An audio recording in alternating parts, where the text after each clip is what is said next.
Hi friends, welcome to Jeevi talks. AI technology అంటే కృత్రిమ మేధస్సు, ఆర్టిఫిషియల్ ఇంటెలిజెన్స్ ఇప్పుడు ప్రపంచాన్ని ఉర్రూతలూగిస్తూ ఉంది. ఒక మాటలో చెప్పాలంటే ఏ రంగం కూడా ఏఐ టెక్నాలజీ సహాయం లేకుండా ముందుకు సాగడం లేదు.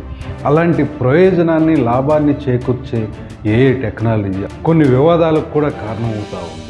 ఇటీవల కాలంలో మనం చూసాం, యాక్టర్ రష్మిక మందాన తనకు తెలియకుండానే అశ్లీలమైన గెస్చర్లో తన ముఖాన్ని పోలిన ఒక వీడియో వైరల్ అవడం జరిగింది. దీనిపై అమితాబ్ బచ్చన్ లాంటి యాక్టర్స్ కూడా స్పందించి దాన్ని ఖండించిన సంగతి మనకు తెలుసు.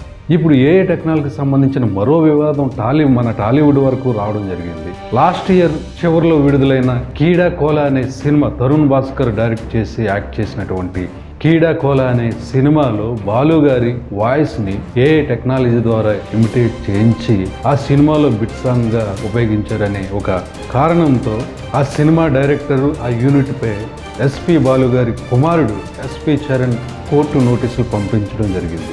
ఇంతకీ ఎస్పి చరణ్ అండ్ ఫ్యామిలీ ఏ టెక్నాలజీతో ఉపయోగించిన బాలు గారి పాట పైన ఎందుకు తమ అభ్యంతరాన్ని వ్యక్తం చేశారు, అది కూడా ఎంతటి తీవ్ర స్థాయిలో అభ్యంతరాన్ని వ్యక్తం చేశారంటే, ఆ సినిమా యూనిట్పై ₹1,00,00,000 నష్టపరిహారాన్ని, అంతేకాకుండా తమ అనుమతి లేకుండా బాలు గారి వాయిస్ కల్చర్ని ఏ టెక్నాలజీ ద్వారా సినిమాలో ఉపయోగించారనే కారణంతో అన్కండిషనల్గా సారీ చెప్పడంతో పాటు ₹1,00,00,000 నష్టపరిహారం, దాంతోపాటు ఆ సినిమాలో బాలు గారి పాటని ఏ టెక్నాలజీ ద్వారా ఉపయోగించుకున్నందుకు వచ్చే లాభాల్లో రాయల్టీ కూడా ఇవ్వాలనే డిమాండ్ చేయడం జరిగింది.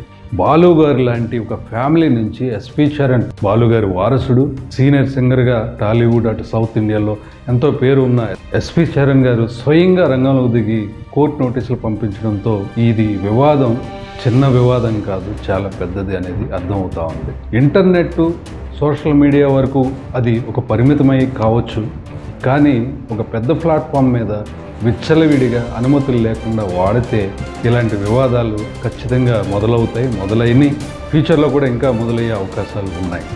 అయితే చనిపోయిన సింగర్స్ స్వరాలను భౌతికంగా ఇప్పుడు ఉన్నట్టుగా మార్చి ఏ టెక్నాలజీ ద్వారా కొన్ని ప్రయోగాలు కూడా జరుగుతూ ఉన్నాయి. ఆ ప్రయోగాలన్నీ కూడా సోషల్ మీడియాలో హల్చల్ చేస్తున్నాయి. ఇదేం కొత్త ఏం కాదు, ఇటీవల కాలంలో అవన్నీ ఎక్కువైనాయి. కానీ బాలు గారు లాంటి మహా గాయకుడిని, ఆ గాయకుడి యొక్క స్వరాన్ని కృత్రిమంగా జనరేట్ చేయడం అనేది నైతికంగా తప్పు అనేది ఆ ఫ్యామిలీ యొక్క భావన. ఒక రకంగా చెప్పాలంటే బాలు గారి పాటల్ని ఇప్పటికీ తమ గుండెల్లో పదిలంగా ఉంచుకున్న ప్రేక్షకులు కూడా అదే భావన ఫీల్ అవుతున్నారు అనేది నా యొక్క ఫీలింగ్. వివిధ రంగాల్లో ఏ టెక్నాలజీ అంటే ఆర్టిఫిషియల్ ఇంటెలిజెన్సీ సంబంధించిన టెక్నాలజీని వాడడం వల్ల ప్రయోజనంతో పాటు నష్టాలు కూడా వాటిల్లుతున్నాయని ఆయా సంఘటనలు రుజువు అవుతా ఉన్నాయి. ఇక కీడా కోలా సినిమా యూనిట్ పై బాలుగారు అబ్బాయి ఎస్పి చరణ్ గారు వేసిన కోర్టు నోటీసులకు సంబంధించిన రిజల్ట్ ఏంటనేది మనం వేచి చూడాలి.